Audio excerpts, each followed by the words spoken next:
Bom dia, a paz de Cristo.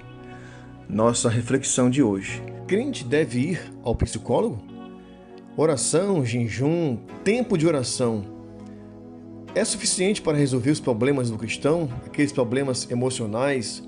Essas e outras questões nós vamos estar debatendo aqui e convido a você para ficar conosco e compartilhar esse vídeo. Nos ajuda? Então vamos lá, querido. Entendemos que sim. Lógico que, com os devidos cuidados, a visão moderna que a psicologia tem do homem é diferente do que a Bíblia diz, mas com os devidos filtros, acho que deve-se ter o cuidado de procurar um terapeuta que não vai se incomodar com aquilo que eu e você acredite na nossa fé. Entendo que a psicologia não tem o poder de curar, mas ela é um instrumento, é uma ferramenta de diagnóstico e que auxilia o sujeito a resolver os seus conflitos e suas lutas e os seus problemas internos. Existem questões no interior de um sujeito que possa estar fazendo ele sofrer, que não seja fruto de um pecado que ele tenha cometido. Ou seja, nem tudo é de ordem espiritual, de origem espiritual, e não devemos espiritualizar tudo. No entanto, Deus tem seus agentes de cura, e os psicólogos podem ser instrumentos que, através da sua formação e capacitação, podem levar o indivíduo a encontrar um diagnóstico onde, mediante a graça de Deus, ele poderá ser curado. Existe um grande tabu no meio cristão a respeito de fazer terapias, mas precisamos nos lembrar que terapia não compete com Deus. Terapia não quer dizer que Deus é insuficiente. Nós precisamos nos lembrar que o próprio Deus, ele criou a psicologia, que é uma ciência para que nós possamos cuidar da nossa saúde mental, cuidar da nossa mente, cuidar dos problemas da nossa cabeça, de problemas emocionais. Atualmente, há muitas pessoas dentro das igrejas sofrendo de muitos males que poderiam ser resolvidos na terapia.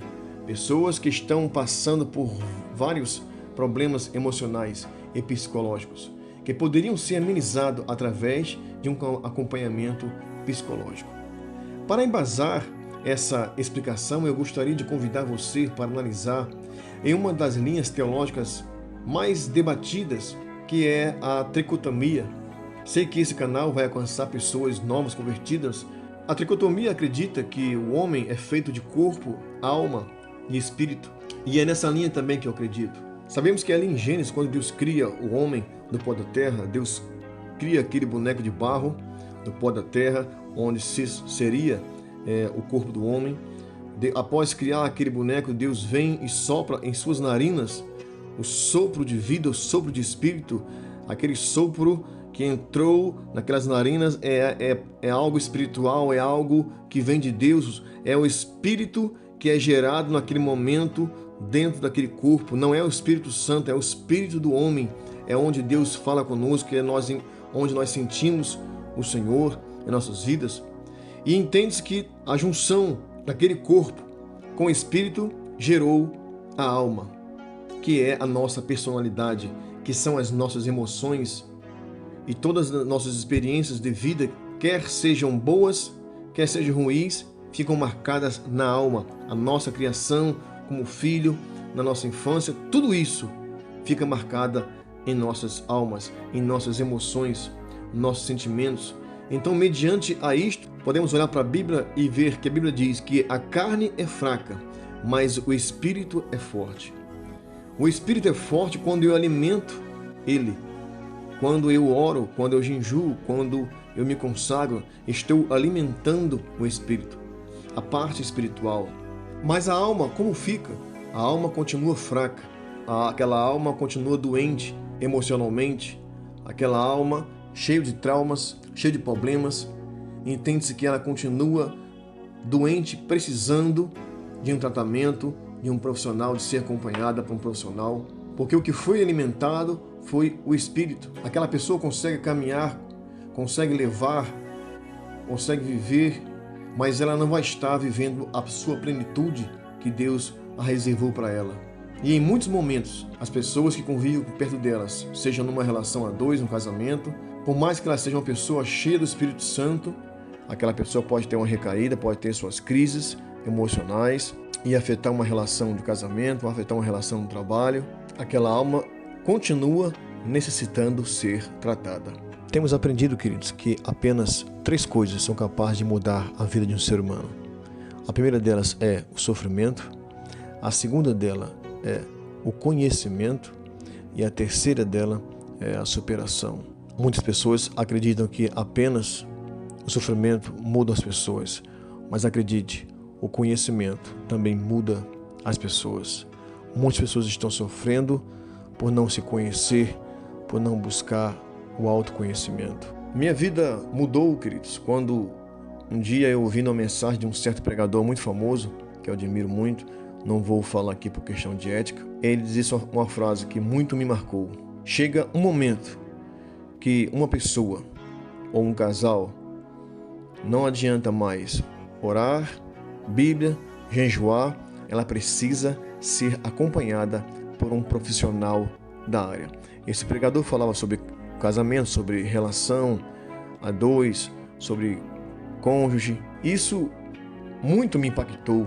Isto é algo que há 44 anos de idade que eu tenho servindo ao Senhor, eu tive o privilégio de nascer na igreja e eu nunca tinha ouvido falar uma frase como essa.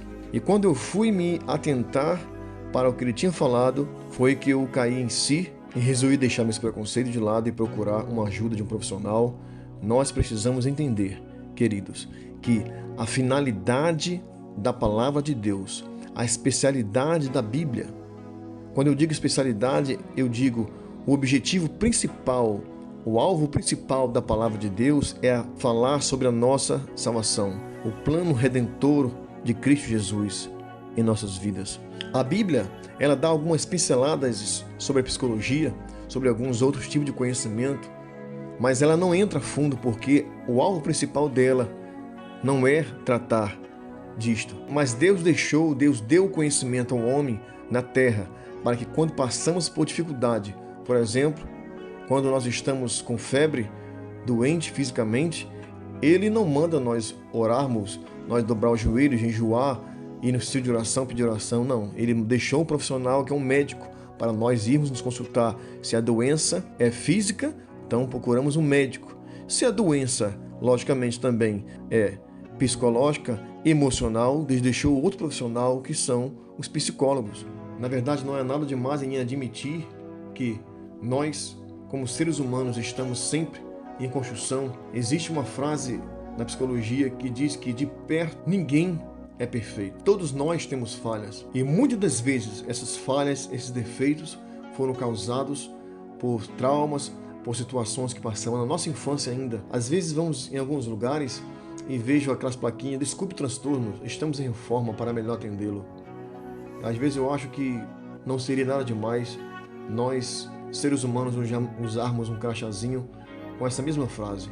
Desculpe o transtorno, eu estou em reforma, estou em crescimento, estou em processo de amadurecimento. A própria palavra de Deus diz que a boa obra que Ele começou, Ele há de aperfeiçoar. Então a Bíblia reafirma isso. Eclesiastes capítulo 9, versículo 2, se eu não me engano, diz assim, que tudo sucede igualmente a todos, tanto para o justo como para o perverso. Então os mesmos males que um ímpio passa, nós também estamos dispostos a passar. Nós não estamos livres. A palavra de Deus diz que o meu povo perece por falta de conhecimento. Muitas das vezes, pelo simples fato de nós nos conhecermos melhor, temos esse conhecimento de nós mesmos. Já é, às vezes, na maioria das vezes, o suficiente para se encontrar, se entender e mudar. Deus quer que você seja a sua melhor versão de você mesmo. Que Deus possa falar melhor ao seu coração através dessa reflexão. Se você gostou, se inscreve no canal, deixa um like, compartilha com um amigo, nos ajuda a levar esse projeto em frente. Amém? Muito obrigado. Deus abençoe a sua vida.